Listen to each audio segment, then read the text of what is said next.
connects with Dracula over a poem about death. To die, to be really dead, that must be glorious. Oh, I love that!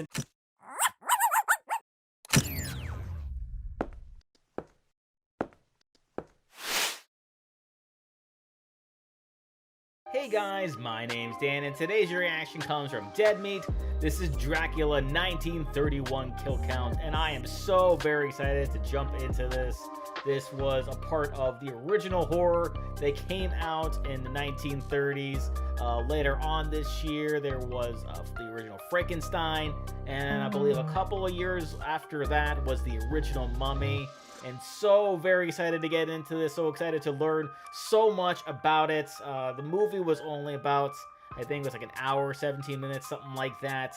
But there is so much history with this movie, and I am all here for it to learn all about it. So before we get into it though, if you enjoy other Dead Meat videos, I've reacted to many of them. And then if you want to see future reactions, you gotta right below this video, click that like button, the subscribe button, and the notification bell. Because not only does that give you access to past, present, and future reactions that I do, but also helps my channel out a ton. They can go on over and support Dead Meat if you haven't already. I'll leave a link to his channel down in the description. And without any further ado, let's go. Welcome to the kill count, where we tally up the victims in all our favorite horror movies. I'll stop now. I'm James A. Janice, and today we're looking at Dracula, the classic from 1931. Count Dracula is one of the best-known figures in popular culture. Most people can't name a time when they never even heard the name before. He's been featured in over 200 films, including non-English language films, animated films, and, adult films. He's been parodied in comedies and cartoons, plastered all over merchandise, and is the final boss of a prominent video game series. Whether he's depicted as a rat man or an absolute sex pot, Count Dracula is freaking everywhere. The Count was created by Bram Stoker in his 1897 novel Dracula. The character was inspired by vampires of folklore and named after, but not based on, the 15th century Transylvanian prince Vlad the Impaler. Earlier screen adaptations include a now-lost Hungarian film from 1921, and of course, F.W. Murnau's Nosferatu, a silent German film released in 1922. Universal's Dracula is the first sound film based on Stoker's novel, or more accurately, based on the Broadway play based on Stoker's novel. Aside from a couple of earlier silent flicks that generally aren't counted, Dracula is also the first film among the Universal monster movies, which was probably the earliest cinematic universe. That means Dracula is basically Universal Horror's Iron Man. As classic as it is, especially with Bela Lugosi's iconic performance, Dracula does feel a bit more shoddy than the later Universal films, including Frankenstein, which would be released later the same year. Director Todd Browning, a prolific silent filmmaker, struggled to adapt his style to movies with sound. Some sequences leave Dracula feeling extra old-fashioned, which is compounded by its complete lack of any special effects. It also has a lackluster ending, in my opinion. But none of that stopped it from being a huge success upon release, nor can it negate its massive, persistent influence. Since this movie started a movement, only makes sense for today's sponsor to also be Movement. Movement is an accessories brand that's best known for the Use Our Link. That's right, kids, we're providing the hookup. Let's take a look at what is now the oldest movie on the kill count and get to the kills. Yeah, baby. The movie begins with the title card. Yo, is that the bat signal back there? Ain't no Elfman music playing though. We get the Swan theme instead, from Tchaikovsky's famous ballet, Swan Lake. So the Swan theme is like a would-be Universal horror theme song, having scored the credits for Dracula, Murders in the Rue Morgue, and The Mummy, as well as the earlier silent Phantom of the Opera. Stop spooking people, Swan! A packed carriage hauls ass through the matte-painting mountains, its occupants jumping eager to reach their destination before sundown, because once night falls, they've got to deal with Nosferatu. Nah, man, you're talking about the wrong movie. That ratty motherfucker can go flip light switches for all I care. That lady bouncing around, by the way, who also had the movie's first line of dialogue, is Carla Laemmle, cousin to Universal Horror's patron saint Carl Laemmle Jr. Jr.'s dad, Carl Sr., was of course a co-founder and president of Universal Pictures. Carla Laemmle was the last surviving cast member of this movie when she died in 2014 at the age of 104. Damn! What a badass. They gallop into Epcot's Germany pavilion, and everyone disembarks to shop at Der Teddy Bear. A guy named Renfield wants to continue on to Borgo Pass. He's here on some midnight business! And with whom? Count Dracula. Count Dracula? Count Dracula? Count Dracula. Yes. Renfield's hoping to sell Dracula his monorail, but the locals say the Count and his wives are vampires. They take the form of wolves and bats. Wait, what? Dracula can turn into a wolf too? I thought that was only the other guy. They leave their coffins at night, and they feed on the blood of the living. Thanks for the vampire cliff notes, Stashman Crothers. Surely helpful to 1931 audiences who weren't as familiar with vampires and their blood-drinking proclivities, or their weakness to bling, like the cross this woman gives to Renfield in a freeze frame. That freeze frame is part of the movie. I didn't edit this in. This is how it is. So don't get cross with me. With the sun going down, it's time to hit the town. That's the motto of Count Dracula and all his lady wives, who climb out of their coffins to join the bees and the possums? Opossums? I always forget the difference. Dracula himself makes one of the most iconic entrances in horror history. Bela Lugosi straight eye-fucking that camera. No wonder the dude's got 3 wives. The dramatic dolly-in on the Dracman comes courtesy of Karl Freund, a German expressionist cinematographer. Freund was a fan of moving cameras and a master of his craft. Dude shot Fritz Lang's Metropolis. Though Todd Browning is Dracula's credited director, Freund is sometimes said to have done a lot of the actual directing. In any case, Freund impressed Universal enough to direct The Mummy the following year. As for Browning, his career would sadly stall out after 1932 when he released the now cult classic Freaks. Renfield's carriage bails on him before he can leave a 4-star review, but another is waiting for him, complete with a drivula, or a driver, just a regular driver, with a toothache and very white eyes. Dude, best stay away from Bunker Hill. Well, hopefully this Dracula doesn't drive like a bat out of hell. Oh no! This bat on a string speeds them towards Castle Dracula. Wonder where they got horses that small. When he arrives, Renfield can't find the driver, or anyone else. Nothing but a swarm of armadillos. Damn, Dracula, what kind of food you been leaving out? Also, bet you didn't expect this movie to be full of fake bats and real armadillos. Dracula descends the stairs and makes his introduction. I am Dracula. Yeah, no shit you are, dude. Who else responds to a wolf howl like this? Listen to them. Children of the night. What music they make. Is he about to start rapping about a zing? Bela Lugosi was a Hungarian expat who left his country to escape political unrest. He had to learn early rules phonetically since he couldn't speak English at first, but eventually wound up on Broadway in 1927 when he started playing Dracula. Despite the experience, he still had to lobby Universal and take a pay cut to earn the role on the big screen. Earlier choices for a Dractor included the Man of a Thousand Faces, Lon Chaney, Caligari cabinet member Conrad Veidt, and John Carradine, who'd get his turn in the cape in the 40s in House of Frankenstein and House of Dracula. Many amazing actors have played Dracula, but Lugosi is still the most associated with the role. Bela Lugosi showed the world for all time how a vampire was supposed to look, how a vampire was supposed to act, and how a vampire was supposed to talk. Not only that, he also showed how a vampire should steal your girl. Well, my father's performance in Dracula brought him to the attention of, in particular, the female portion of the audience. They loved his performance. They must have found something of sexual overtones in it. Yeah, dude, Oh my. Your dad was hot. He's a fancy-looking guy, a straight-up glampire, even if he can't afford his castle's cleaning fees. Dracula's castle was a big set with good feng shui, and Universal got double the use out of it. In an early effort to reach non-English speaking audiences, Universal produced a Spanish-language version of Dracula simultaneously. So the cast for the English version would come in the morning, started shooting at 8 o'clock, and the Spanish cast will come in the evening. We shot all night long till next morning. Because we use exactly the same sets. Directed by George Melford through an interpreter, since he didn't speak the language, the Spanish crew would look at the English language footage and use it to one-up their counterpart production. That's why it's sometimes considered the technically superior film. It also had better optical effects and was quite a bit sexier. Just check out the décolletage on its Mina, played by Lupita Tovar. Drac offers Renfield decaffeinated coffee and a Bloodweiser while he looks over the deed to his new home, Carfax Abbey, in England. Renfield's into real estate and is making the transaction. If only he could stop pricking his finger. Oh man, why are you squeezing the blood out like that? The red stuff makes Dracky light up like Audrey too, but Renfield's cross keeps him away. Ha, 2 for flinching, bruh. After Dracula bids a good night, Renfield opens the door to let the cool night fog in. Shouldn't have done that, dude. This is bat country. Wait, did the bat bite him? Or just kind of flutter around his head? I can't tell, but Renfield faints either way. Calm down though, batty biddies. This ain't your midnight snack. The head bat in charge pulls Cole's rank and claims the realtor for himself. He shoos his wives away and completely out of the movie apparently, since we never see them again. Okay, Jerry, you can lay off the fog machine! The next night they set sail for England across somebody's bathtub. The shots of the ship's crew are actually taken from the Stormbreaker, an earlier Universal silent film. Below deck, Renfield's already completely Joker-fied and wakes up his new master to ask if they're still going to GameStop when they land.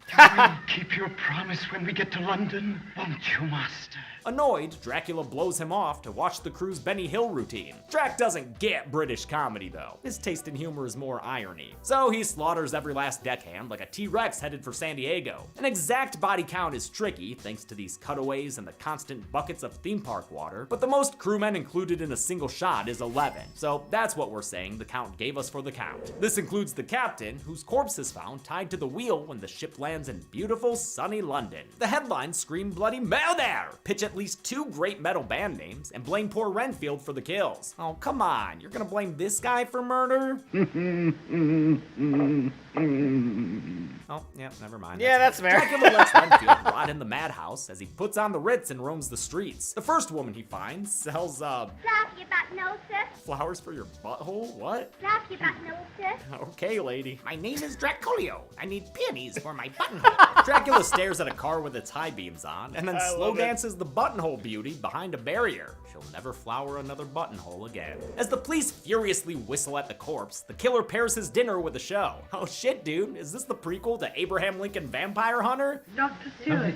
Yo, Seward? Lincoln might really be here after all. Dr. Seward here is Dracula's new neighbor at Carfax Abbey. Seward's daughter is Mina, her fiance is John Harker, and their friend is Lucy Weston, who connects with Dracula over a poem about death. To die, to be really dead, that must be glorious. Oh, I love that! Gets into a pissing That's contest wonderful. with the Count. I should imagine it would need quite extensive repairs. I shall do very little repairing. One of the funniest parts of Dracula is how often and severely John Harker gets his shit wrecked. Lucy even piles on when the girls gossip about the Count that night. Oh, I suppose he's all right. But give me someone a little more normal. Like John? Get his ass, Lucy. I like this little scene between these characters. In some adaptations, Lucy and Mina's friendship is a bit more sapphic, something that many people say is subtextual in Stoker's novel. It's not present in this movie, but Lucy is more sexually open, a common trait for the character that lends itself to all sorts of fun analyses. Roaming the streets of London in search of his new goth girlfriend, Dracula finds Lucy's window and enjoys a Victorian striptease. Once the hot shoulder action is over, he flaps his fake badass into her bedroom and checks her neck for asymmetrical moles. None spotted, but there will be symmetrical bite marks soon enough. Dracula was made to be released in both sound and silent forms, and eerily quiet sequences like this one show it's effective either way. If you do prefer a soundtrack for your terror though, most home video releases include an optional score composed by Philip Glass in 1998. Oh, okay.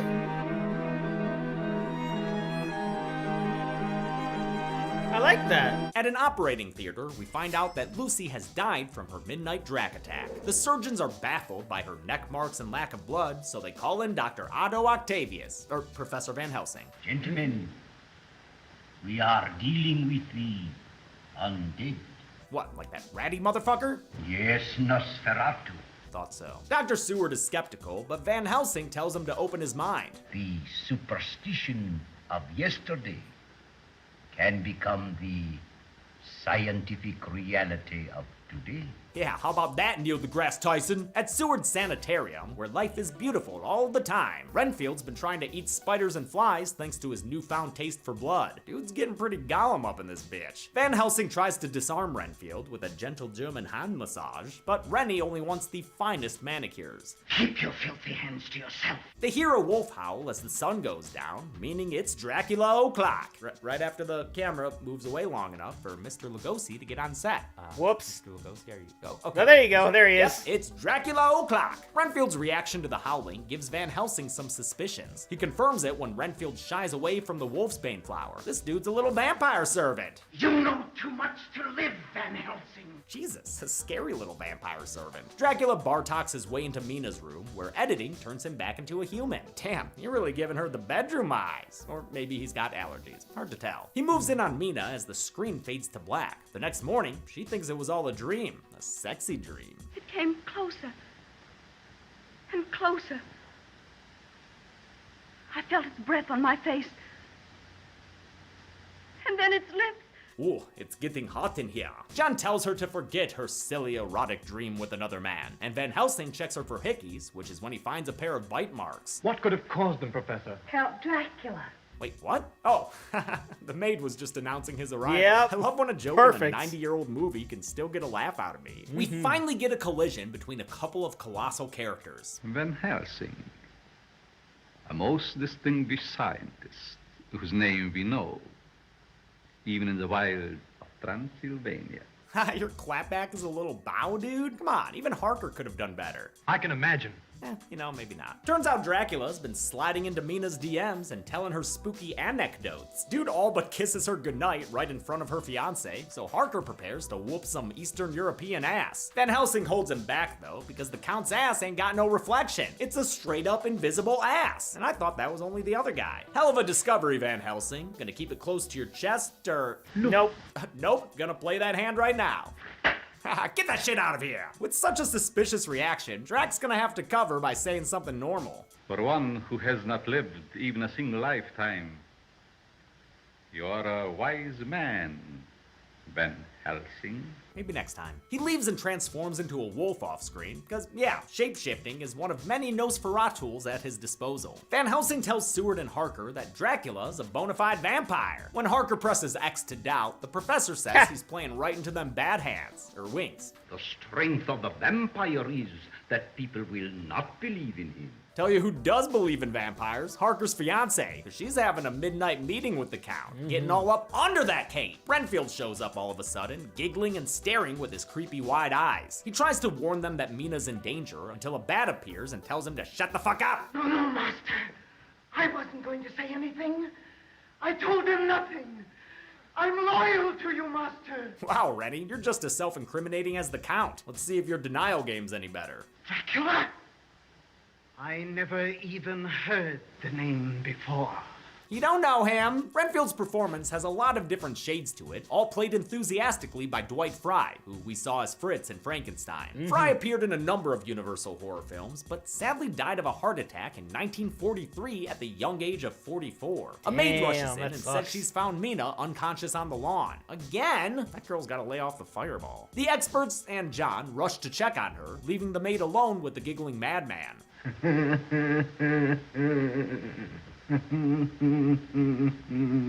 She passes out and Renfield crawls towards her, perhaps intending malice for this Alice. But no, there's no kill the Count here. We see the maid alive later on, and besides, as the Spanish version shows, Renfield was just going in for a fly. He clarified earlier that although he wants blood, he's not a murderer. You will see that I get lives. Not human lives, but small ones. Mina regains consciousness and starts coming to her senses too. No, John. You mustn't touch me. And you mustn't kiss me. Ever again. Damn, Harker, get wrecked. As the others plot how to kill Count Dracula, Renfield shows up so Dwight Frye can deliver a monologue. Rats. Rats.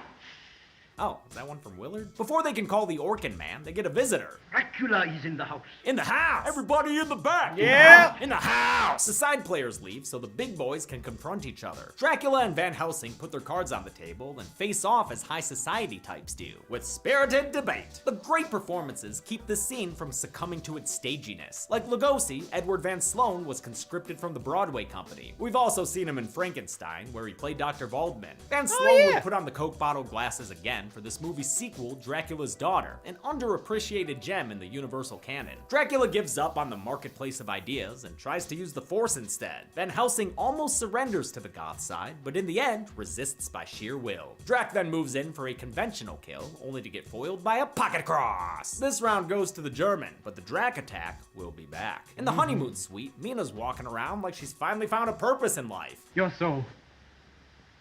like a changed girl. Yeah, dude, it's because she got that vampire blood in her. I mean, she's sitting there talking to a bat. John's kind of into it, though, because for once, his fiancé seems into him. Your eyes, They look at me so strangely. That's called lust, John. I can imagine. Helen Chandler doesn't get as much credit as her co-stars, but she does a great job tracking Mina's character changes, from modern and unimpressed by the old-fashioned Dracula to trance-like as she's falling under his spell, then finally to this lively invigoration when she's halfway down the road to Vampire Town. Mina Basically moves 3 different versions of the character. in for a neck nibble, but Van Helsing Bluetooths her, and his cross helps break her out of her trance. She admits that she's become, you know, a bit of a fangbanger, and is not actually horny for John. They try to protect her that night by posting a nurse at her bedside, but Dracula seduces the nurse with a window-side sup. She lets him inside, and he abducts Mina from her bed. He leads his new vampire across the lawn to show her the Carfax, Abbey, inside of which there's an astoundingly dangerous spiral staircase. Don't pull the super fun happy slide lever. Renfield's here to help, but Drax sees that Van Helsing and Harker followed him, so the Count thinks that his familiar has sold him out. For this apparent betrayal, Dracula gives Rennie a weird hug. Not sure if he's killed by that or the subsequent tumble down the stairs, but in any case, this little flycatcher is ready for dissection.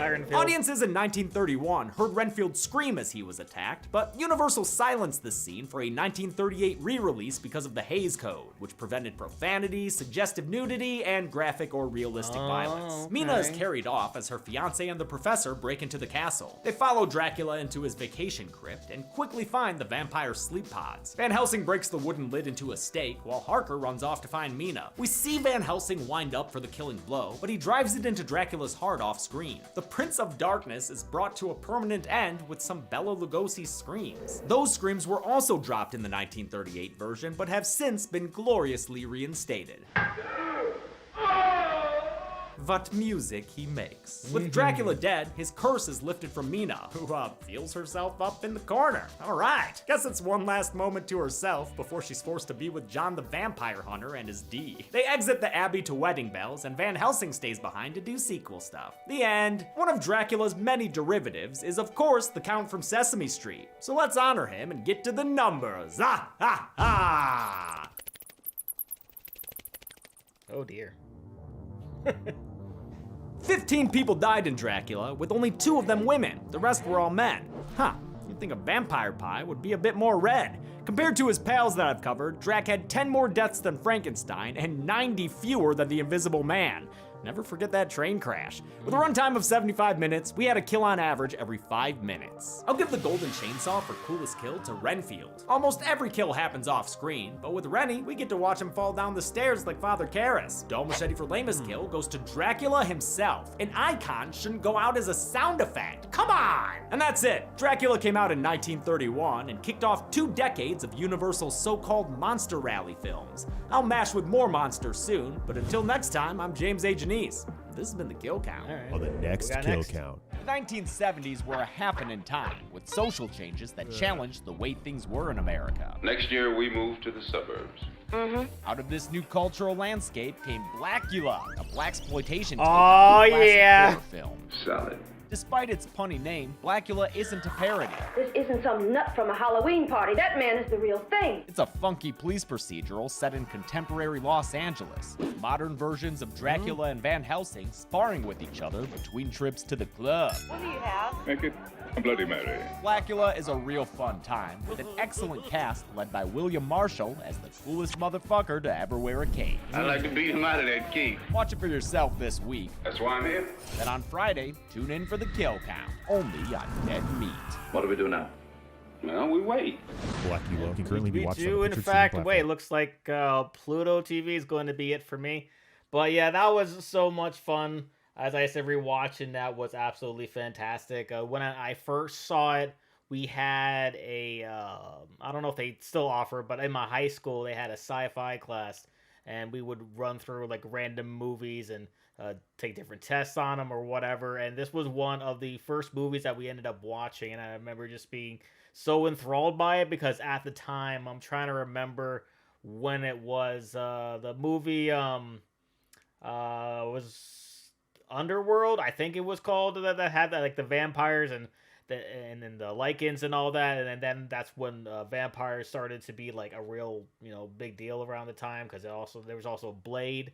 And I remember watching the movie, and I remember just being so fascinated by a lot of the facial expressions that Bela Lugosi did, like for the beginning of the movie when the guy like like hits his finger with I think it was a paperclip or whatever, and this is the way he was like looking into the camera just made me laugh so much because it was just so good and it was so incredible for the time. And hopefully, I don't know because I don't remember him saying that he did the original Frankenstein, or original Mummy. I don't know if he's done those or if he plans on doing those. If he plans on doing those, I am super hyped for it, and I'm definitely hyped to watch Blackula next week.